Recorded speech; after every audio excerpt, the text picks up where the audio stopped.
Boy, I have no idea what's going on. I hate computers so much, despite me working with them. Good evening, ladies and gentlemen. Welcome to the Mid-Atlantic Volley League's Dungeon Bowl. It's not the Dungeon Bowl, it's the can. Let me tell you something. Let me tell you, it has been quite a day. It has been quite a day. I've had a mountain of work to do this week, and today was no different, and I have no running water. Then I had to hurry up and do this.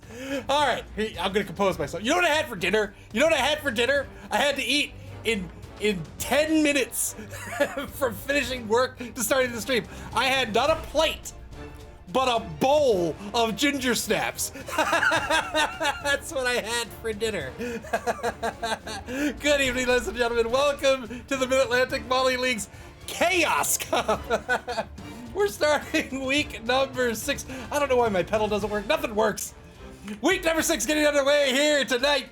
And we're going to get started with a really fun one, I think. Tonight it's going to be the Goodest Boyz Stike back, that's spelled wrong, versus the Tizz Savage Boys, All Gamer Mike versus Tizzle Bizzle, Necro versus Orcs. I spelled the team name wrong. I put an R in there. There's no R in there. And what is happening? Let's fix this too.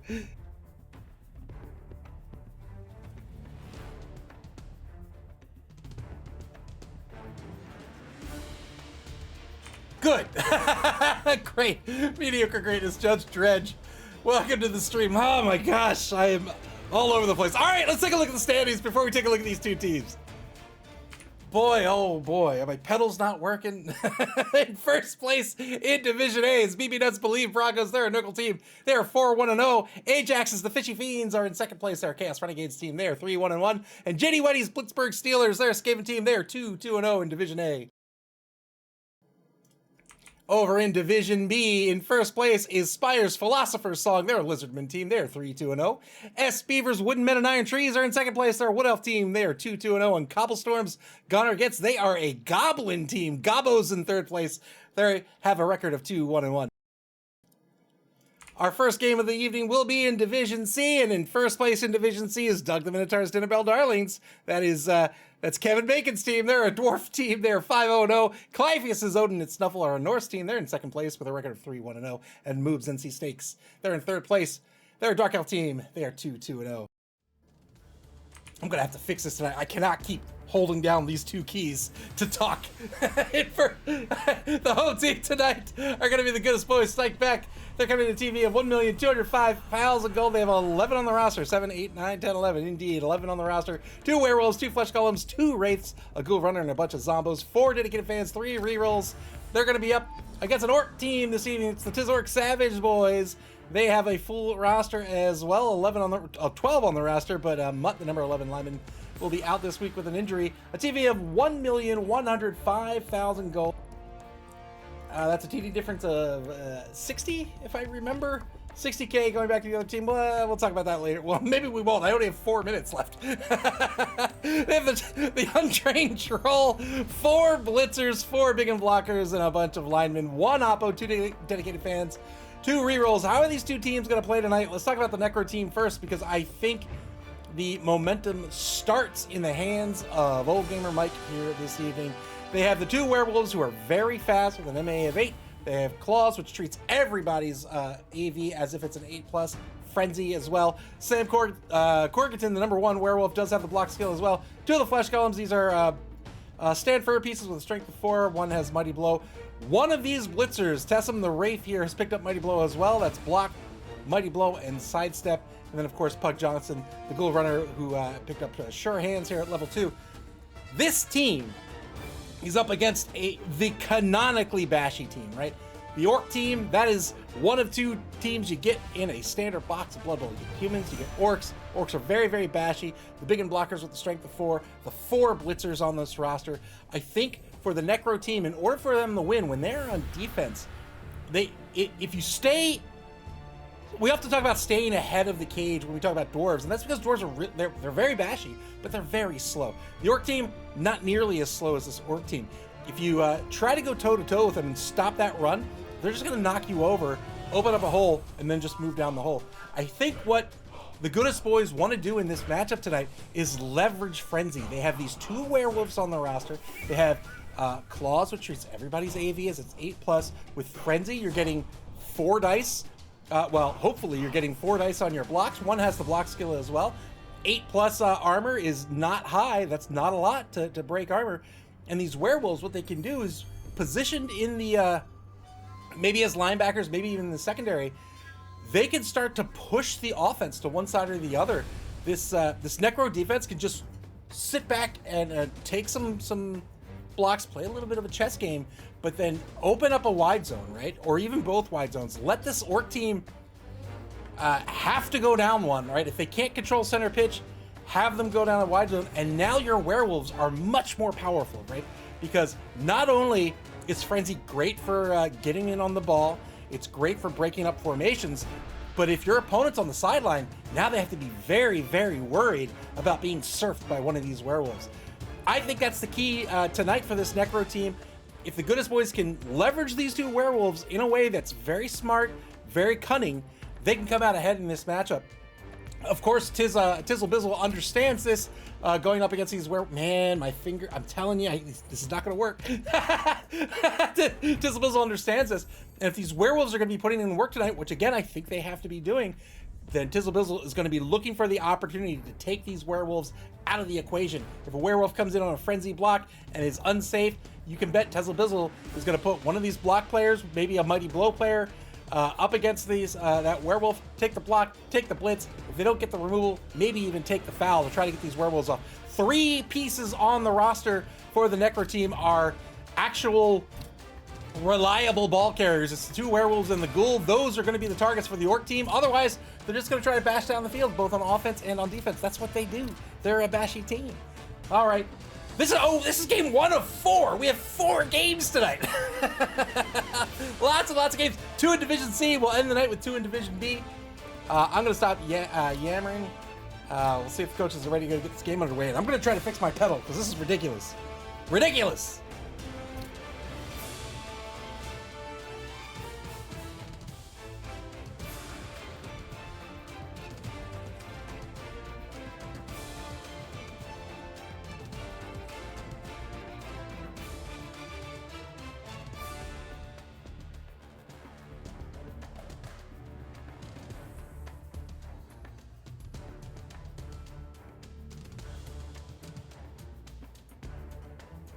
Oh, I hope that fixed. Oh, it did.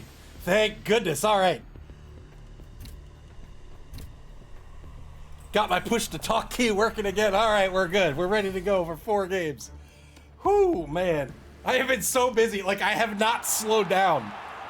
It's a little obnoxious. How is it 100K? What did I miss? I calculated 60. It's 100. Old Gamer Mike is picking up the coach. Joseph Bugman. Nope, he says no. I don't like the coach. And apparently neither does Old Gamer Mike. So 100K, something must have changed, or my math was wrong. My math could have certainly been wrong. But that's a significant chunk of change here in the inducement phase. So let's see, the Goodest boys, or not the Goodest boys, the Savage boys, they pick up Bloodweiser Keg. And what else?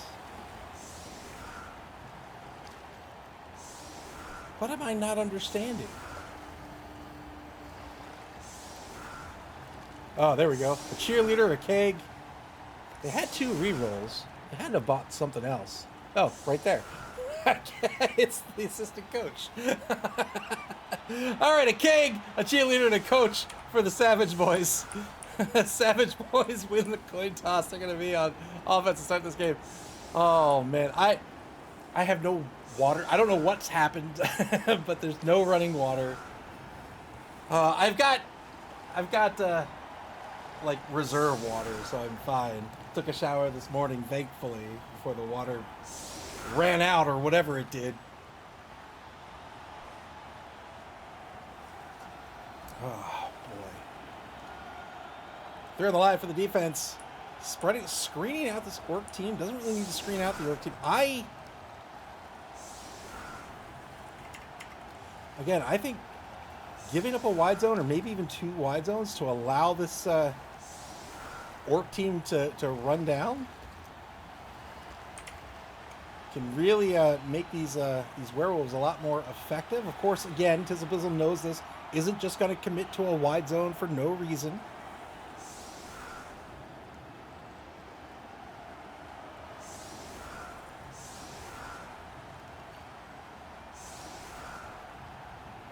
Spreading out this team on defense. We'll see if Tizz ends up taking these marks against this defense and then just trying to carve out a section of the pitch for themselves by taking advantage of the fact that nobody on the defense is going to get an assist on the block.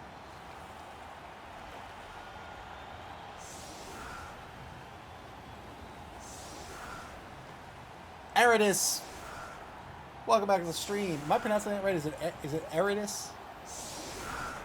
Thanks for hanging out. It's game number 1 of 4 tonight.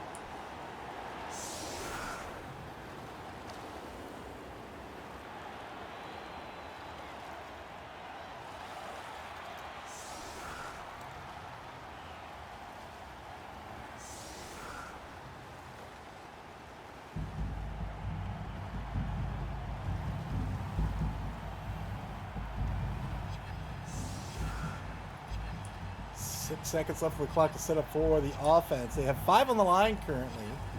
They're going to block down on the right side, then the center, then to the left. They have Space Magic, the blitzer, back to receive. Aridus, thank you very much. Oh no, it's a blitz by the defense. So middling kick here by the defense is going to be kicked to the 10-yard line. But they've rolled a 2 on the DE3. That's 5 unmarked players that they get a free turn out of here. So certainly going to try to blitz somebody down here. We'll see what they decide to do. First movement of the 5 is going to be Tessum, the number 5 Wraith. On the left side of the line, 2-die blitz by Tosa Smith. That is not going to cut it. Can't spend a team reroll because this is not a turn. And Tosa Smith, the flesh column, stunned on the blitz. Turn 1 for the Savage Boys.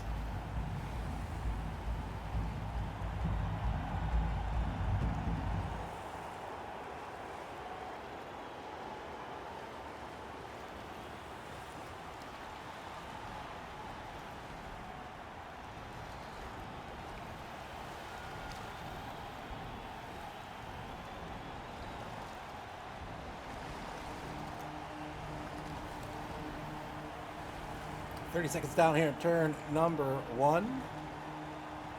Ball scattered to the, or bounced rather, to the 8-yard line. Failed the foul appearance roll on the Wraith. So these Wraiths have a trait called foul appearance.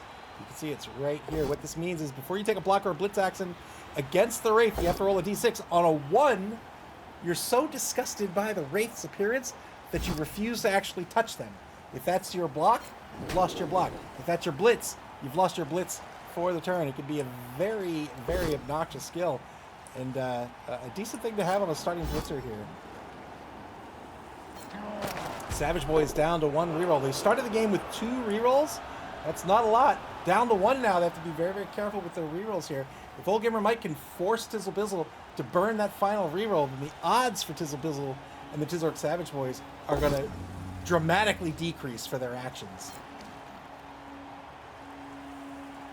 Could I block against Flanders? The nose tackle is going to be an armor break and a stun. Mighty Blow on the Troll gives you a +1 to your armor or your injury roll. That's an 8+ to break armor. 15 seconds left in turn number 1 of game number 1 tonight. Again, 4 games are going to be streamed this evening here to kick off week number 6. 9 weeks of regulation play here in the Chaos Cup. It's the very first competition of the season. 3 opens in the season, followed by the Invitational at the end of the season. That's the championship. That's the Blood Bowl. 2-die blitz against Nice Biscuits. Gets a push out of this.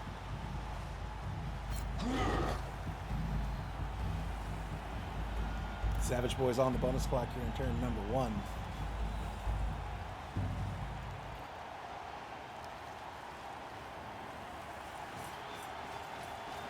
Savage Boys with a win this evening will advance into 5th place in Division C.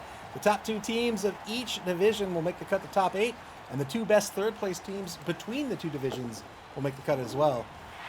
Good pickup by number 8, Space Magic. Now the ball carrier on the 4-yard line.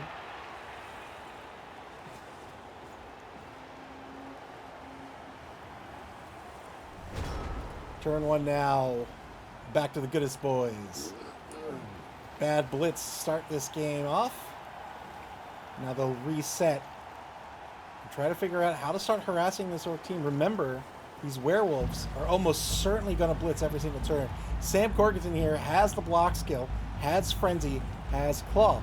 That means Chelsea Zola, her armor, that's not 10 plus against a werewolf. It's 8. Shunter, USA, it's not 10 plus. It's an 8.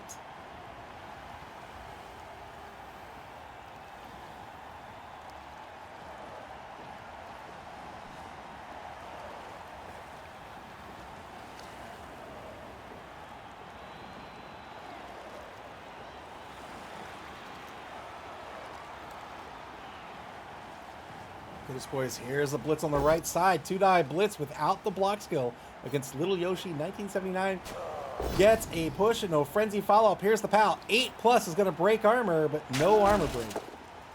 Roll to 7.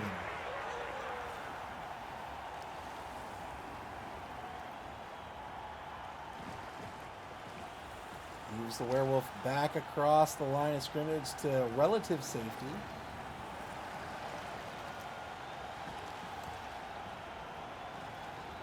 Repositions Pug Johnson over to the right side of the pitch, just outside the right wide zone.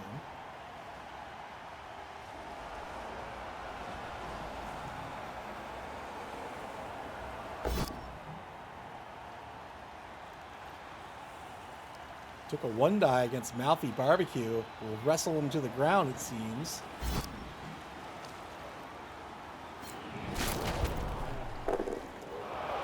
Didn't take the wrestle, took the both down, and the trade worked out.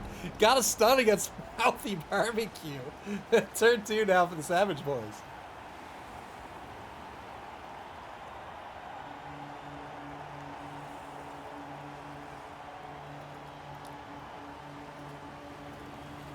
So has this wrestle skill. This means on a both down result, he can choose for to have both players go down. There's no armor break, and the drive continues. Instead, decided to take the both down result, take a chance in Nuffle, and it ended up working out. Didn't break his own armor, but did break the armor on Mouthy Barbecue. Got a stun out of this. 2-die block against Tessum, gets a POW here. Looking for a 9 plus to break armor. There's the armor break. Got the removal. Got rid of one of those pesky wraiths. 1-man player advantage now for the Savage Boys. They are the bashy team. Bashing's what they do. If you give them blocks, they'll take them. Again, the Necro team really needs to play into their advantages against this this Orc team, in my opinion. It's always scary against a bashy team when you are not a bashy team yourself, because if you, I mean, I suppose this is true for any strategy, but if you play into their hands, they'll take advantage of that, right? An Orc team, they want to bash. They're more than happy to bash, as you can see there. They have a second removal here on the pitch with a 2-man player advantage. So you've got to find a way to work around their strengths.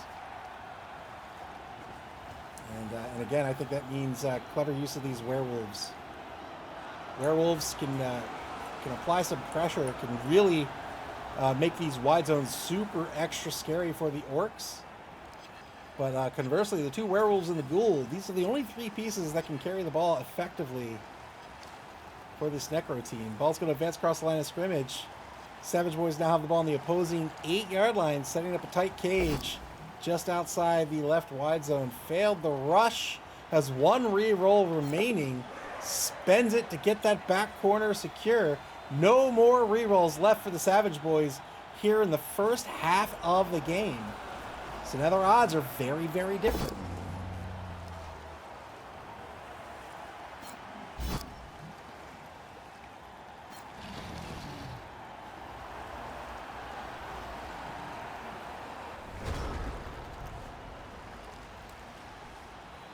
Turn 2 back to the Goodest boys.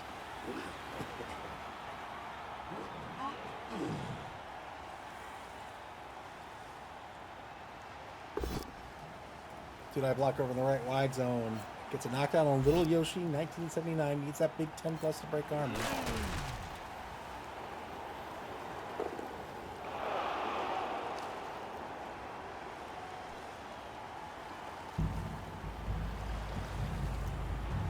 That reroll is so key. We talk about it time and again with that with a D6. There's only 6 faces on a D6, which means if you get to reroll that die, that's a huge difference in your odds, right? If you have a let's say a 1/3 chance. We always use the example of a coin toss, but I think it doesn't really. I think it conveys the concept very well, but maybe not the odds so well. Frenzy follow-up into a 1-die Frenzy follow-up, rolls into a skull here, has to spend the reroll, gets a push. Frenzy means you have to follow up on that first block. And if you find yourself in a Frenzy trap, meaning the second block, you have to take that second block. And if it's disadvantageous, you can find yourself in trouble. Went from a 2-die block down to a 1-die block. Sometimes you can find yourself in an uphill block position. I got 2 pushes out of this, but now I'm marking the ball carrier right to the front. Knocked out on the troll by the Wraith. Gets a stun out of it. Troll, the big guy on the roster for the York team. Let's say you have a 1/3 chance of success, right? Without a reroll, it's a 1/3. It's 33%. That's your chance of success. If you get a reroll on a 1/3 or a redo, however you want to conceptualize this, on a 1/3 chance of success, it's now 55%. You've gone from 33% to now the odds are favorable, right? So that's a big, big difference. Armor break on the wolf. Yeah, this is the problem. This was the problem with using the wolves to apply this pressure that we talked about in the pregame. Gotta lean into your strengths, but can't leave those wolves out there to die. They are so important to this roster. The York team taking the block on Sam Corkington gets the removal here. He'll be out for the rest of the game. Just 2 ball carriers left for the Necro team. Turn 3 for the Savage Boys. They have no rerolls remaining. Still have their blitz on the table, and you can see Pug Johnson. He's standing right there. The audacity of this man.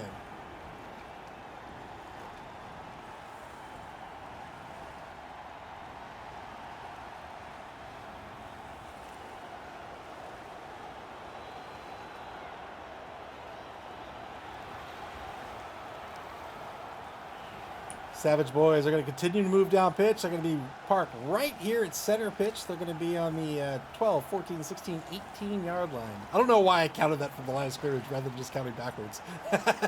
They're on the 18-yard line here. Taking a block before moving everyone else they need to move. They're marked by Nice Biscuits. Look at the knockdown here. Another armor break. Got another removal. It's now a 4-man player advantage for the York team, just like that.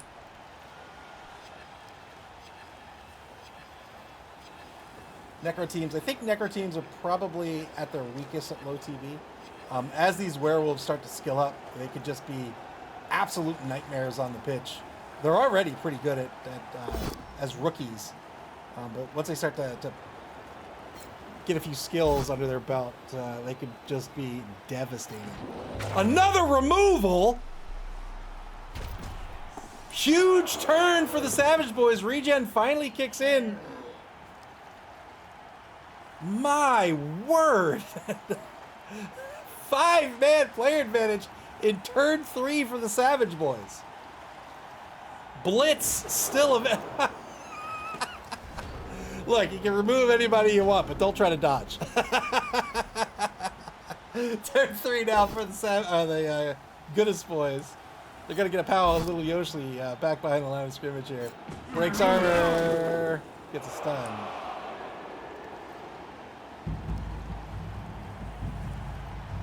Everybody on this Necro roster has regen, save for the Ghoul.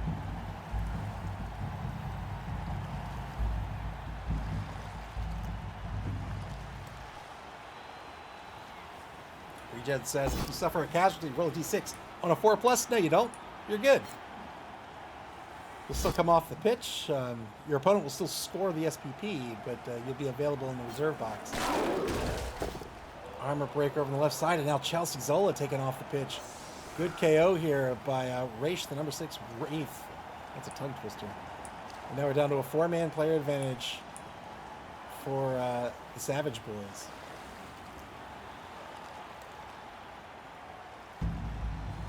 Why is that? Why is that happening? Why is that text there? What is going on?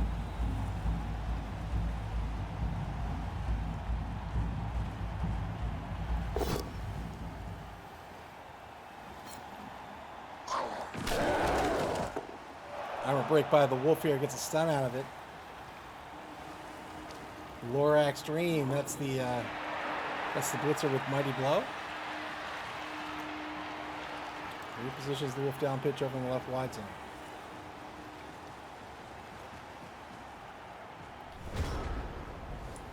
Pug Johnson being sent to safety across the line of scrimmage over in the left wide zone. Turn 4 for the Savage Boys.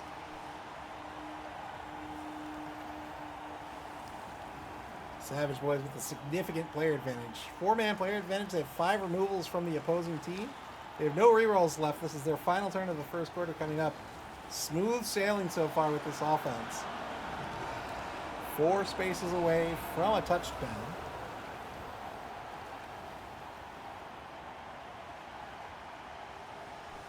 You know, if you're going to construct this beautiful granite pitch with this like gold styling, I mean, the least you can do is fix it. You know, like, just come on, man. Like, come on. Show some pride in your work. Electrics Man, welcome to the stream. Ball now on the 24-yard line over in the right wide zone. Space Magic threatening to score with a minute left in turn number 4.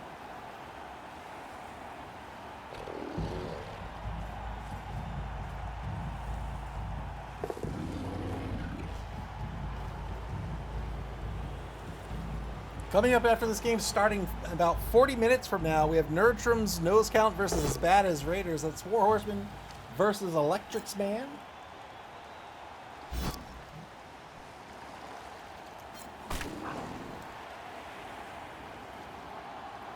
And that will be Norse versus Undead. It's coming up in about 40 minutes. Took a blitz on the Werewolf, as you must do. Only got a push out of this. Electric Man says, go me!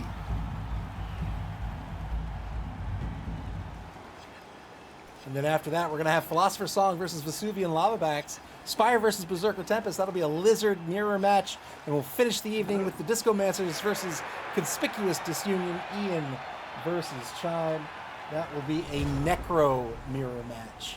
Final turn of the first quarter coming up now.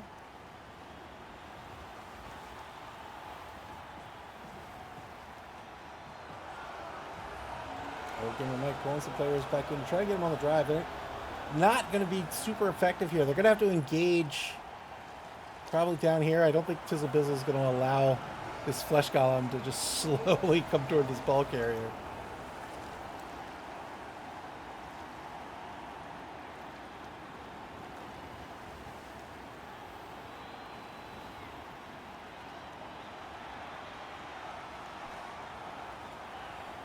Minute 20 on the clock here, remaining in the first quarter.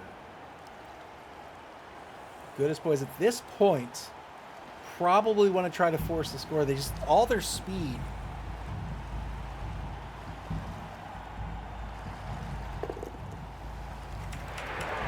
All their speed is, well, it was down here.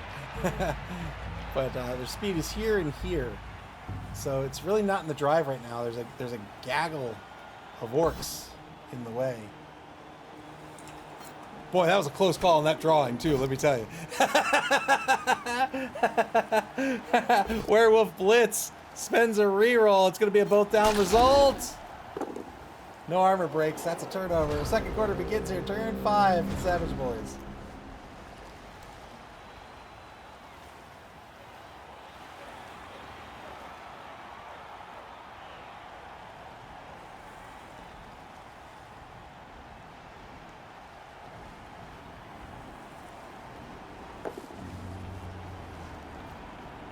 Oh man, what came out today?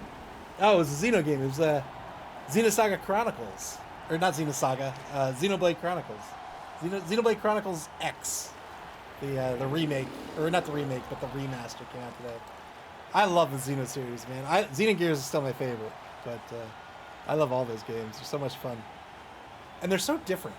Like Xenosaga, or Xenogears was very different. Xenosaga was more of a traditional RPG, but still its own thing. And then you have Xenoblade, of course, a wildly different game. I love those games very, very much.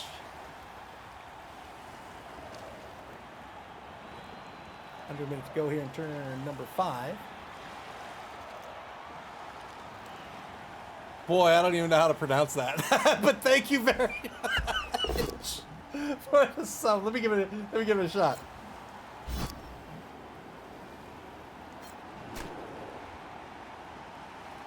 I can't. I don't know where it went. I'm so sorry, but thank you. Thank you very much for the follow. I appreciate it.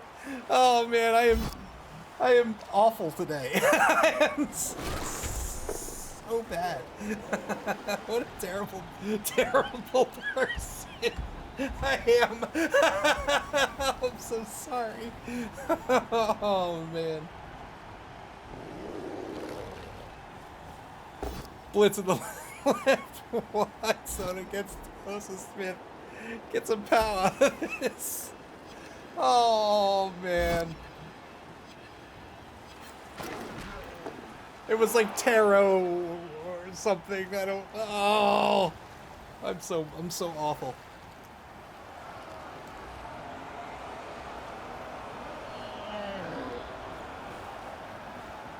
I feel like the bad husband whose wife was like, "Hey, do you know what today is?" And I'm like,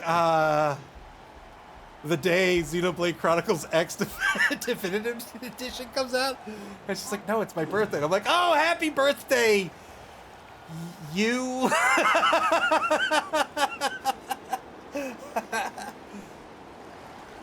No, of course I remember your name. It's Lisa, Susan, Rachel. Two-die blitz here. Spends the reroll. Had to have been a turnover. Gets the pal. Breaks armor. Gets stunned. Plenty of movement left with the number 2 werewolf.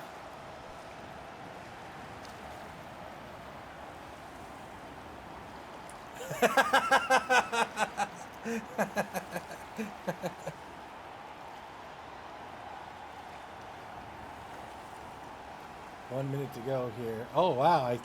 I saw the timer snap with the data update.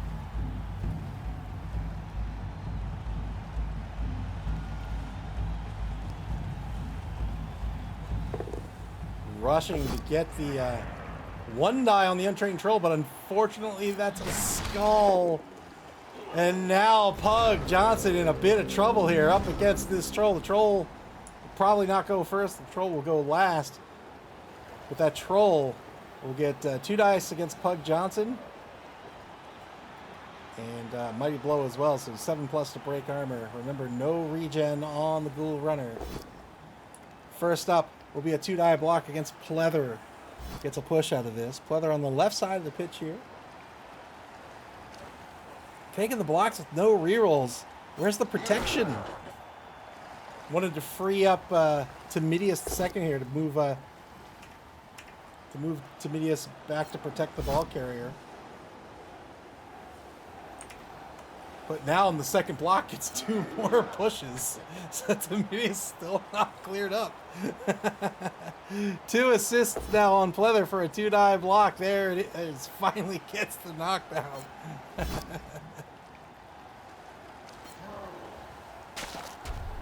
Number 4 and number 6 freed up to try to protect this ball carrier. Both big and blockers. Strike the 4 are only an MA of 5.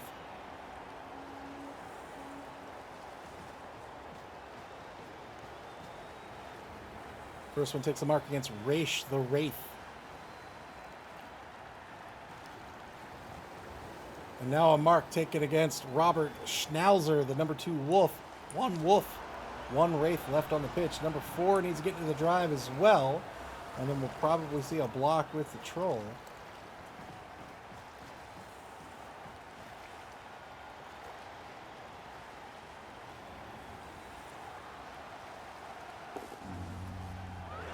Oh, there's the block with the troll, but unfortunately failed the really stupid roll. That's the nega trait for the big guy. This troll is really stupid. Has to roll a d6 before activating. If there's a friendly player adjacent to the troll, tap them on the shoulder to remind them what they're here to do. Then they succeed that really stupid roll in a 2+, otherwise it's a 4+. If they fail that roll, they lose their turn and they lose their tackle zones. Pug Johnson stays alive. Turn 6 now for the Goodest boys.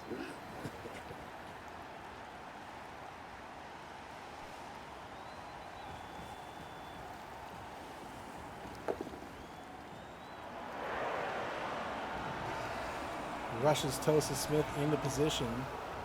Currently has a 1 die against Timidius II. There goes the ghoul. Says, I'm out of here. 1 die block on that big and blocker. Got the pal out of this.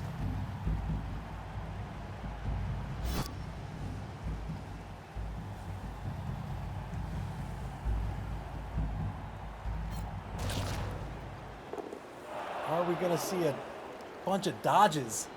Eagle TSI, thank you very much for the sub. I appreciate it. Welcome to the stream.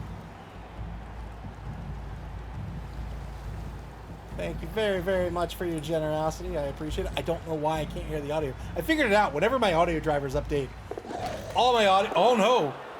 Tried to dodge out through the end zone. Failed to dodge. Only gets stunned here. Turn 7 for the Savage Boys. It, like, screws up my audio on OBS for some reason. I don't know why.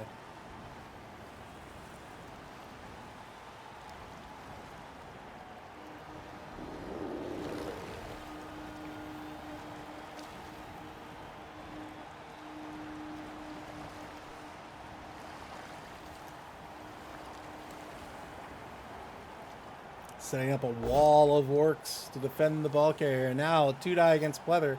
Got the power out of this. Needs an 8+ with Lorax Dream to break armor. No armor break.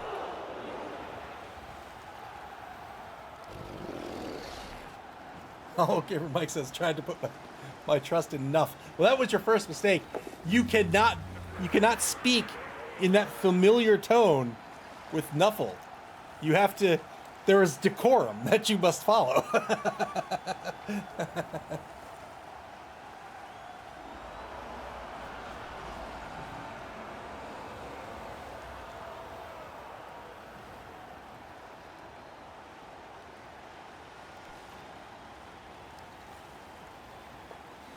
Mediocre greatness says, poor foundation for trust is Nuffle. It's like there's bulwark. I know that's a word. I don't know what it is.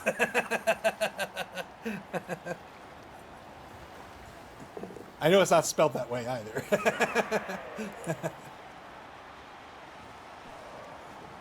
Here's the wall of orcs.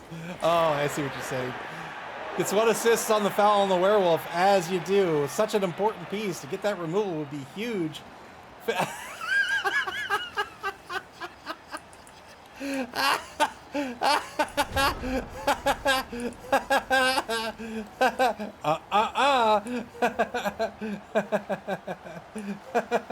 Okay, we're making the picture says no, poor form. Turn 7 for the Goodest boys.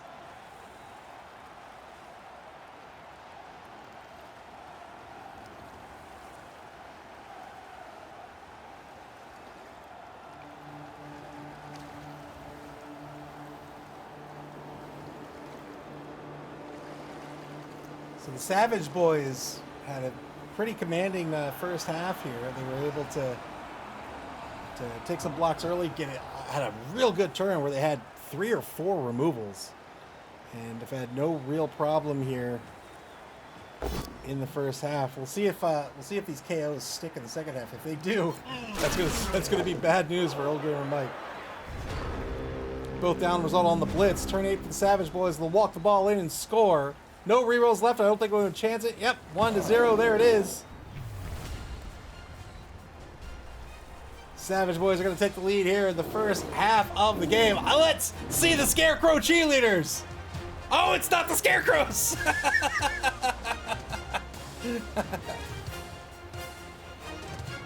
I got to tell you, I don't want to eat I don't want to eat a pig 7. That's just awful. I mean, I'll eat the apple. The apple looks fine. 2 KOs come back for the Goodest boys. They'll get one more opportunity to roll that KO die at the beginning of the second half. There's 1 turn left in this half. And the Goodest boys will have a single opportunity to get on the board here. They're looking for a timeout. Otherwise, they're looking for some SPP.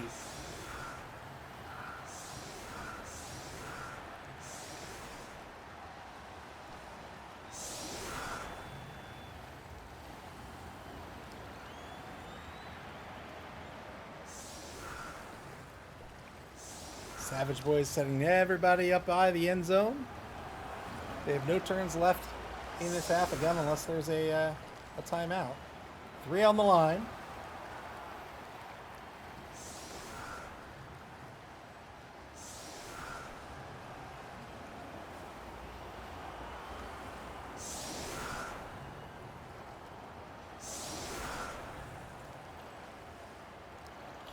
So I bought this, I probably talked about it before. I bought this mediocre greatness says, if you were blind, I'm sure it would be delicious, but I don't want my dinner looking back at me. Yeah, that's a fair point. That's a fair point. I'm sure it tastes fine. I bought this board game. It's a He-Man board game. It's Masters of the Universe. I think it's great, and I've been like super stoked about like He-Man now for the last few weeks, and it's a Kickstarter game. Came out a couple years ago. And I was missing 2 of the like terrain packs. Weather's going to remain the same here. No timeout. It will be a touchback, so probably goes in the hands of Pug Johnson to pass to the werewolf here at the end of the turn. But some blocks on the line to take. On eBay, I will mention no names, but on eBay, somebody was selling these for Eagle TSI says, my son has it. It's the one where you get a team and you can play solo. There is a solo mode. It's a 1 versus many game generally, yeah, but there is a solo mode. But one side has like a team of 3 people, and then everyone else has 1 person, and they play asymmetrically a little bit. It's a skirmish game, a light skirmish game. I think it's great. But I got the 2 terrain packs I was missing. There was a guy on eBay who wanted. Well, let me do the math real quick.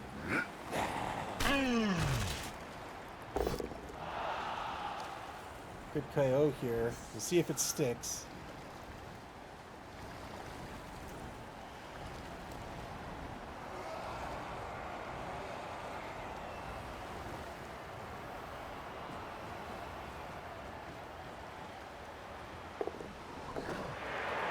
He wanted a good pass for some SPP here by the Goodest boys. He wanted an extra 40% of market value on these terrain packs. So I was like, no. I was like, hey, I'll take some of them from you. And he's like, no. So anyway, my buddy found them at a local game store that had a big sale. So I'm very, very thankful. He's like, hey, you need these, right? I'm like, oh, yeah, thanks, man. So anyway, I'm super stoked about this game. Yeah, it's a great game. Yeah, the random order of activation is really cool. I played a game that was... So I played a 5-player game first, and we played the Assault on Castle Grayskull scenario, which is kind of janky. Like, it doesn't feel all that thought out. So much so that on BGG, there's a fan-made sort of update to it that seems a lot better. But anyway, I played one of the normal scenarios, 2-player, and I was the player. Instead of the controller, I was the player. So the controller is the person who has three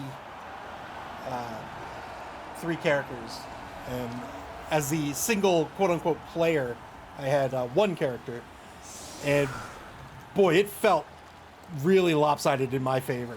So much so that I think I'm gonna play it again, but I think it seems designed for 4 characters, like 4 player characters.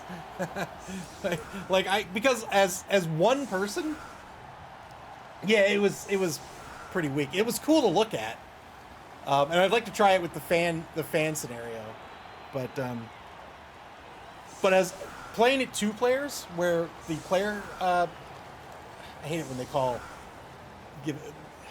the player, they get an extra activation. They get an extra action every activation, and in a game that's, you know, about what skills you're gonna use, like, I mean, I was so powerful. I don't know what my opponent could have possibly have done. High kick. Pug Johnson gets under the ball here to start the second half of the game. Doesn't pick up the ball on the 50-50. Ball ends up on the 12-yard line. Eagle TSA says, and using the abilities to move around. Remember, my son is 22 and not so young. Yeah, I get it. I've got plenty of friends whose kids are around that age. So, yeah, it's a great. I really enjoy it. Otherwise, like it's a super fun game, and the terrain just adds that little bit of panache, right? That little bit of table presence that looks really cool. Armor break on the line here. Gets a stun out of it. No removal. So they got back. Goodest Boyz got back all of their KOs. Thank Nuffle.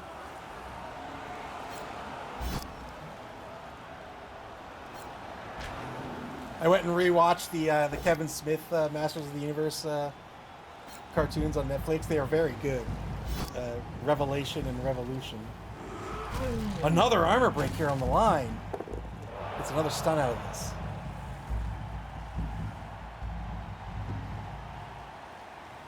Eagle TSI says, indeed, you remember back in the 80s, terrain was just a piece of paper with a word on it, like hill. Oh, yes, I do.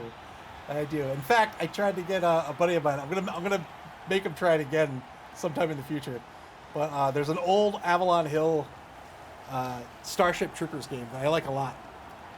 And we were playing that, and it's just paper boards with cardboard chits. Good recovery here with sure hands. No protection on the ball either, so if that would have went awry, that could have been spelled disaster for the Goodest Boyz. They're going to move the ball over in the left wide zone. Oh!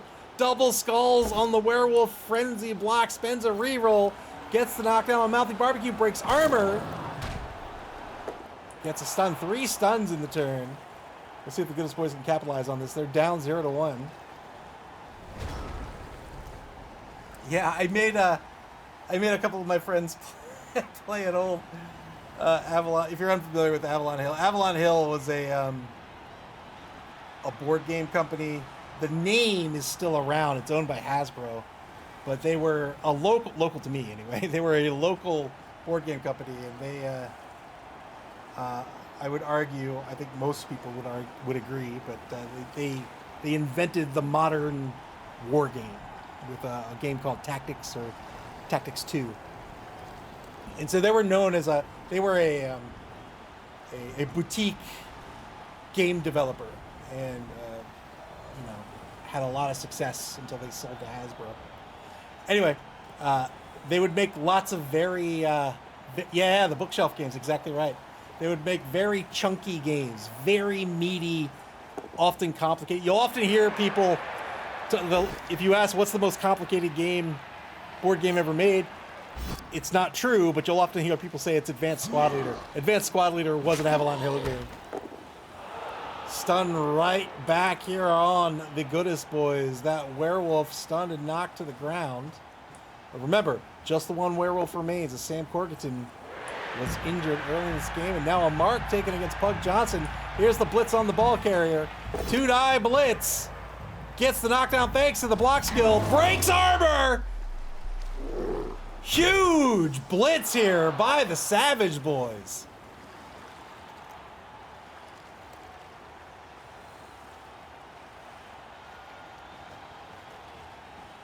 Rushes to get the mark. 2-die blitz. Gets the knockdown. Breaks armor. Well done. Don Barris, thank you very much for the follow. Welcome to the stream. James Like Snacks, welcome to the stream. James Like Snacks says Avalon Hill made some maddeningly complex games. Magic Realm by them was something my younger brain could never figure out. They did. They made some very complicated games. I made my buddies, a couple of my buddies, a few months ago, maybe a year ago at this point, I don't really remember. I made them play a game called Flight Leader, which is modern, or at least modern for the 80s, modern air combat. And I think they hated me for it. It was very complicated. Oh, Eagle TSI, you worked on B-51 nuclear bomber game and Status Pro football. No kidding. No kidding. I love Flight Leader. I thought it was great. I liked it a lot. Double skulls on the block against Shunter USA. Spends another reroll. Down to one reroll for the Goodest boys. Looking to push out of this.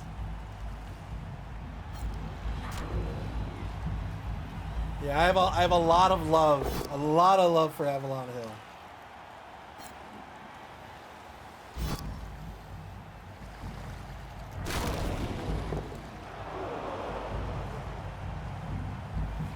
Avalon Hill was pure magic.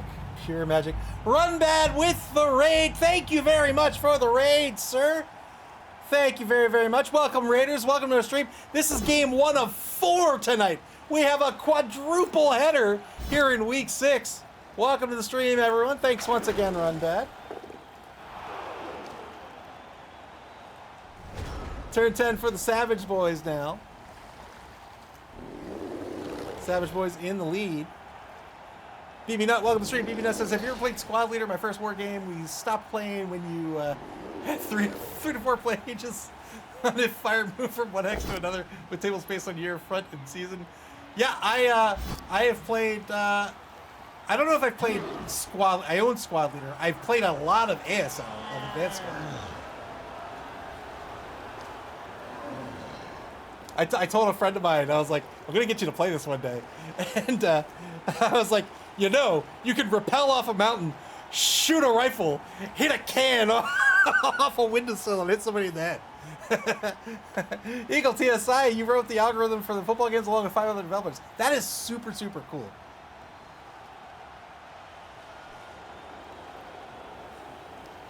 BB says, I heard it got a bit easier with ASL. I think ASL is probably harder. So Eagle TSI, I presume you are either were or are a developer, like a programmer. Gets a push on the Wraith here.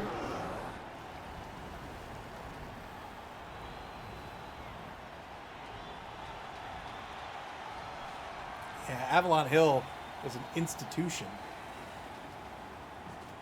Oh, that's cool. That's super cool.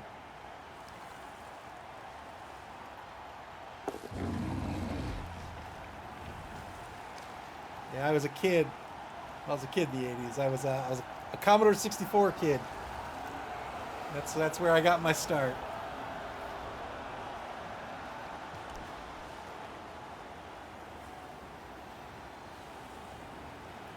BB Nessa's London's Burning. I still play to this day. I have 1, maybe 2 KLAXs full of Avalon Hill games. Vic 20. I never had a Vic 20. Commodore 128. S'more 128? I don't know what S'more is. Is that like a cartridge memory upgrade or something? Turn 11 now for the Goodest boys. Oh, that is so cool. That is so cool. I'm a huge Ultima fan. I love Ultima. And I had a boss, so I got my start in video games, my career start in video games. I had a boss who told me about going to Richard Garriott's, like, mansion or castle in Texas. And, like, he would throw parties and he had, like, trapdoors and stuff. Yeah, that blew my mind, man. Double pals here against Timidius II. No armor break. Good blitz here by the Tizz Savage boys early in the half to set up a scrub around this ball, and now it's a fight for the Goodest boys to try to recover and get on the board. Oh, that sounds so cool. Yeah, that sounds so cool. Yeah, I super love Ultima. I still have them all installed. Ultima, Well, depending on how you define all. But I've got 1 through 9 installed. I recently replayed 1 and 2. Oh, man. That's one of my favorites. Yeah, that's what at least from my boss at the time, that's what I knew. Yeah. Armor break. Again, remember these werewolves are breaking armor on 8+. Got the KO here. Well done. But now this werewolf marked by 2 orcs. It's a danger for this Necro team. That werewolf being marked along with the this guy here, so you can see the ghoul Pug Johnson got removed. The werewolf is the only remaining true ball carrier on this team. It can be real tricky to navigate those waters tactically against this real bashy orc team. Turn 11 now for the Tizz Savage Boys. Eagle TSI says, sell my Commodore 64 with smart card and 2 1571 disk drives. Yeah, 1571, was that like the C128 drive? Or was that like the white drive for like the remodel of the C64 or something?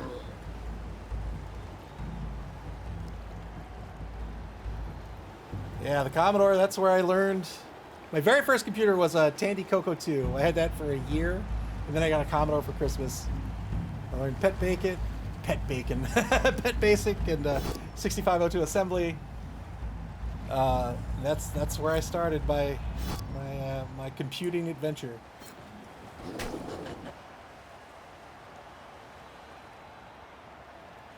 I think I did play B-1 Nuclear Bomber. In fact, I know I did. I did. Now you said it was a text-based game. I distinctly remember that.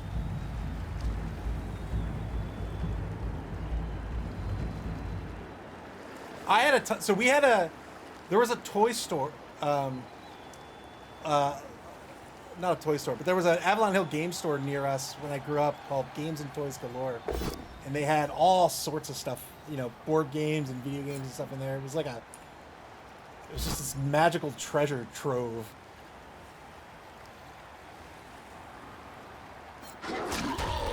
I remember the Avalon Hill video games that were like board games and video games combined. Oh, man. Such a treasure Avalon Hill is. Turn 11 now for the Savage Boys. Taking the block on the werewolf. Got the knockdown, no armor break. He's got to keep going after this werewolf. Once that werewolf gets off the pitch, there's really not a whole lot the Necro team can do.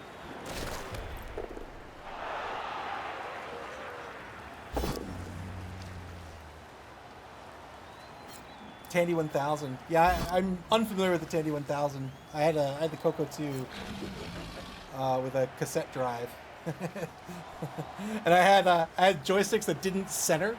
It was very weird. Yeah, the TRS-80. Yeah, TRS-80 color computer too.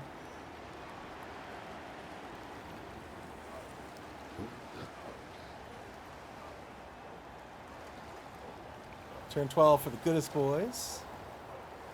In a real pickle here. Going into this fourth and final quarter of this game. Tough decisions to make for old gamer Mike. Again, with just that one ball carrier left, it's going to be marked forever. Do you just save your pieces and try to walk away with this with a few players not injured? Or do you try to go after this ball and try to get a draw out of this game here in week number 6? Tizzle Bizzle did a fantastic job of identifying those two very important pieces. One of the werewolves, one of the ghoul runners, got them out of this game. Armor break on number 7. JD Whitey, welcome to the stream. Got a KO over in the right wide zone. All tied up on the pitch. 9v9 now. Stellar Conquest? I own Stellar Conquest. It's in my game room. Iron Cynic says I had a TRS-80 color computer. I mean, I did too. Final third of the third quarter coming up. Nice Biscuits is going to be pushed aside by Chelsea Zola, the number 9 blitzer here. Yeah, I have it in the blue box with the yellow text. Pushes on to the ball.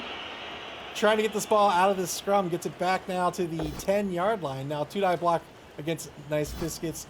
This time will be a wrestle to the ground, it seems. Corn Knight, welcome to the stream. Corn Knight says, if it's Orcs versus Necro, why are they playing on a dwarf pitch? You'll have to ask the Goodest boys. They just really like dwarf architecture.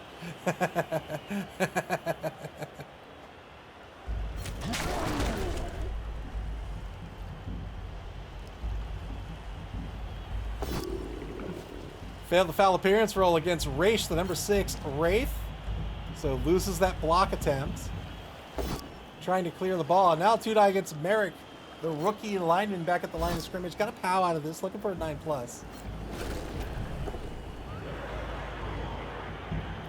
So I'm going to tell you a story. I've been thinking about this for like the past 5 minutes. I'm going to tell it anyway because I'm I'm a grown-up. But when I was a kid, that game store that I talked about was called Games and Toys Galore, or maybe Toys and Games Galore. And it was run by Avalon Hill. And I used to go there every day in the summer and play board games with the clerk. Games like TV Wars and other Avalon Hill games. I was a small kid. And there was an Avalon Hill designer that had an office there. His name was Mick Ohl. And as a kid, I would collect dinosaur stickers. I had a dinosaur sticker book. And I would go to this store I've been a lifelong gamer, right? And so I'm a little kid, and I'd go in there with this dinosaur sticker book, and he got very interested in it. And he looked at this dinosaur sticker book, and it was an inspiration for him. He was like, you know what? I'm going to make a game out of this. And I got to see the game development process in the making. And he made a board game called Dinosaurs of the Lost World, which is based off of my dinosaur sticker book. Now, the reason I didn't want to tell this story is because it's embarrassing. Now, I understand I was a kid. But even as a kid, yeah, so there's not a happy ending. So as a kid, I was left to run amok in the store, and I was like 6, and I play tested it in so much that I would play it with I'm not even comfortable calling him Mick, but Mr. Ohl. And one day, I stole a bunch of games from this store. And my dad caught me with it. He's like, where'd you get all this? I'm like, I don't know. And of course made me return it. And I remember the look of disappointment in their eyes so vividly. I was a little kid, but boy, do I regret that. It was such a terrible thing to do.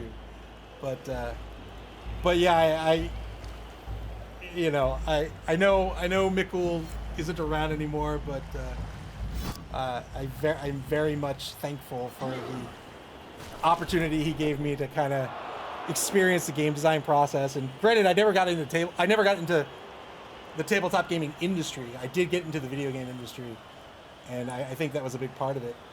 So I appreciate the opportunity they gave me as a little kid. And it really, I think, shaped my life. I don't work in games anymore, but yeah. So to Mick Ohl's family, whoever's out in the world, I'm sorry. I was such a shitty kid, and Mick was a lovely gentleman who was one of the best. So anyway, turn 13 here from Tizz Savage Boys.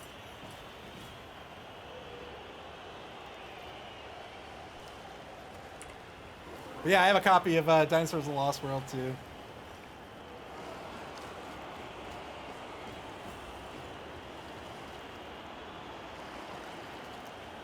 Still fighting over this ball here in the scrum. Ball on the 12-yard line. On the Goodest Boys 12-yard line. Second game of our quadruple header tonight starts in about 2 minutes. We'll probably see this game through to the end, and then we'll kick over to that second game. Double skulls over in the left wide zone here by the Savage Boyz. They're going to spend their final, not their final reroll. They're going to spend one of two remaining rerolls. Spent their first reroll for the half. Push back Pleather, take a mark. They're going to try to set up a surf against Pleather on this next turn. Turn 14 for the Savage Boyz, for the Goodest Boyz. T-Die block against Shunter USA, gets a knockdown here. Breaks armor, gets a stun. And now T-Die block against Little Yoshi 1979, gets a POW. Looking for a 9+ with Mighty Blow.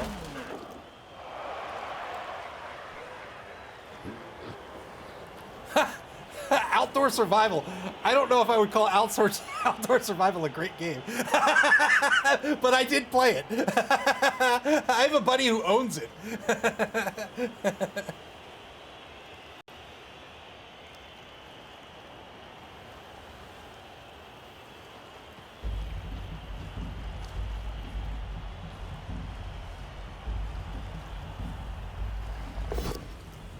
One die block against Tizzle Bizzle. The second gets a push out of this.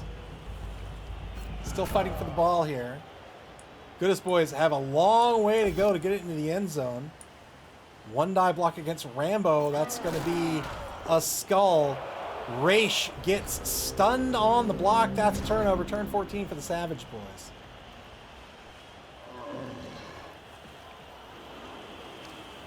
Savage Boyz with 3 opposing players around the ball, 2 marking the ball, 2 over on the right, just outside the scrum here on the right side. Merrick, the rookie lineman.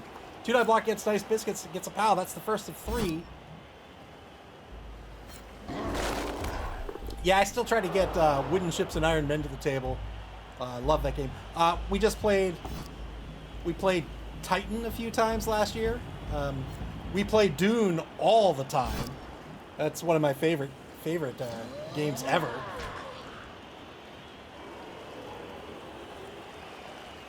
Yeah, Wooden Ships and Iron Men. I love it too. 2-die block on Merrick. Gets the knockdown. That's 2 of the 3.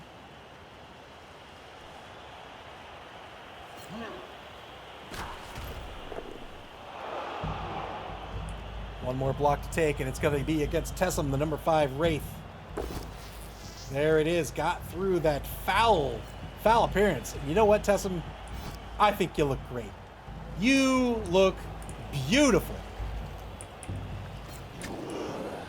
Gets a push, and now another block. Pushes into another block here with Chelsea Zola. But first up, it's going to be the surf by Pleather.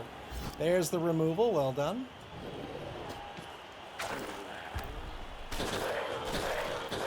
He's just bouncing off the ground. My goodness.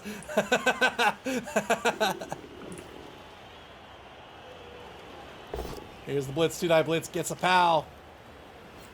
9+ to break armor, but that's a cleared ball. It's going to sidestep onto the ball.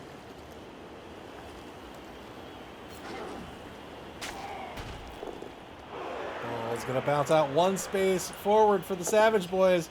Good 3+ pickup by Chelsea Zola. And moves 2 more spaces forward to the 18-yard line. And now the Goodest Boyz in danger of going down 0-2. Good blitz to a recovery, and now the defense with the ball. Eagle TSI says, last thing on this, if you get a chance, check out Gaslands. I helped develop that game in Gaslands with Field 2. Tabletop death racing game. I'd be interested in your opinion of it. I will check it out. You bet. I recently, speaking of, I recently got the Steve Jackson game, Car Wars, to the table. I don't think my opponents liked it too much, but I thought it was a blast. Werewolf blitz on Chelsea Zola. Gets a push out of the blitz. So Chelsea Zola going to stay on their feet after the first block. The frenzy follow-up's going to be a knockdown here. So an 8+ will break armor. No armor break. The ball's going to scatter to the 14-yard line. Tries to pick the ball up with the werewolf. Can't pick the ball up. That'll be a turnover. Turn 15 now for the Savage Boys. Gaslands is loosely based on that, and Mad Max and Death Race 2000. That all sounds lovely. So I'll definitely check it out. Is it a board game, or is it like a minis game? Because Car Wars, I would argue, is a minis game.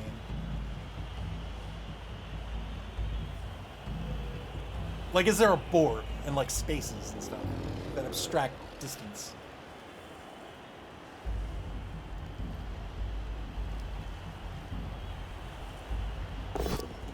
Two-die block against Nice Biscuits. Gets a push out of this in the penultimate turn of this game. Tizz Savage Boys in the lead 1-0. Looks like they're going to win this one.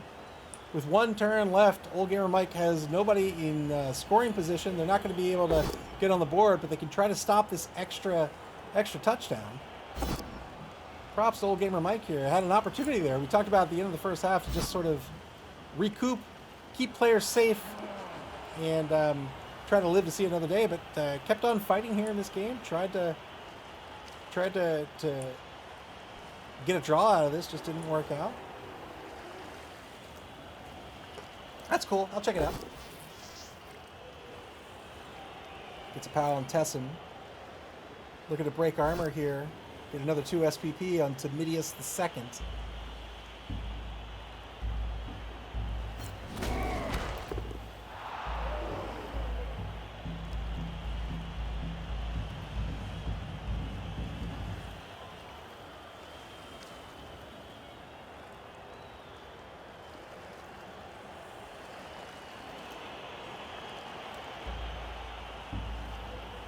Ten seconds on the clock for the Savage Boys.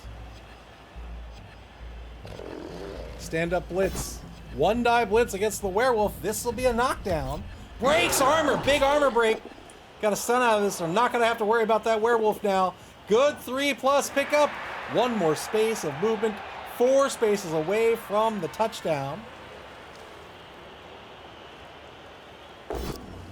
And now a 2-die block by the troll. Gets a pal. Looking for an 8+ to break armor.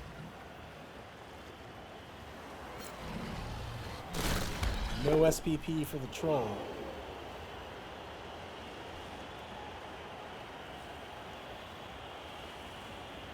Might take a 1-die with might take a 1-die with Rambo. Did it? Rambo had the block skill. The opponent did not.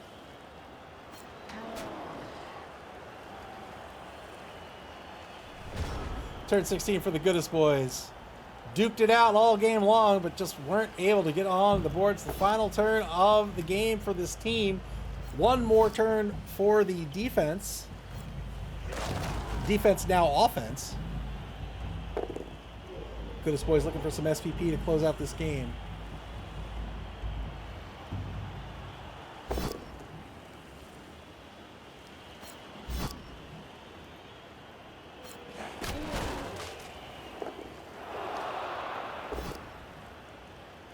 Two-die block back at the line of scrimmage against Little Yoshi, 1979.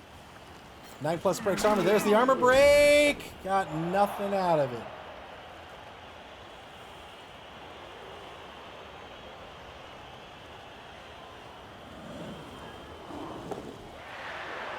Blitz on the ball carrier with the Wraith. 1-die blitz is a both standing result. Fights until their last, I was going to say dying breath, undying breath. 2 marks. Took a rush on the mark here. Might help with the assist, but I don't think it will. I'm not sure. Rolling dice always risky. The rush here to get the second mark means you're rolling a die. Sure, it only fails on a 1, but whenever you roll dice in this game, I would say you really want to consider what you're getting out of the die roll here. With this, he's taking the mark, so he's trying to prevent an assist on a blitz, but I don't think it's going to matter. Does have well, he's making the opponent roll dice, so he's trying to stop that score. So I think that's fine, because he'll only get the blitz on 1 player. And that's going to have to be the ball carrier. But I think he can still... I think Tizzle Bizzle will still mark out this player, get an assist here, blitz this way, and then score. But we'll see. Forcing your player to roll dice. That's a skill you learn as a Blood Bowl coach, and that's exactly what Old Gamer Mike's doing here.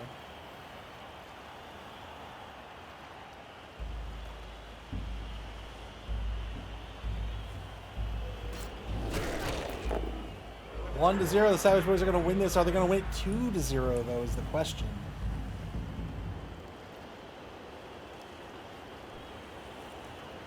.52 seconds left in the ball game. 3 minutes, 55 seconds on the Boyz clock left for the Savage Boys if they choose to take it.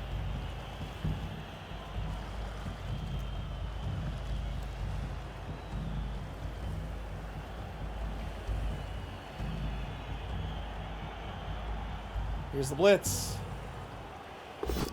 Two-die blitz against the zombie. Yeah, good call here. So what he's doing, he's going this way. I say he, I don't know if Tizz is a boy or girl. They.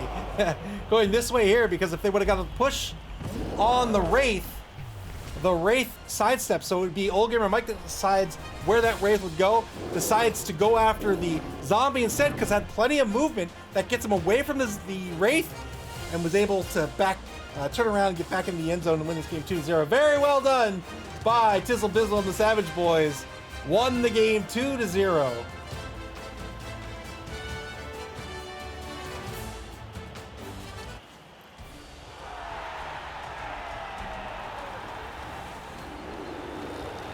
Very, very well done.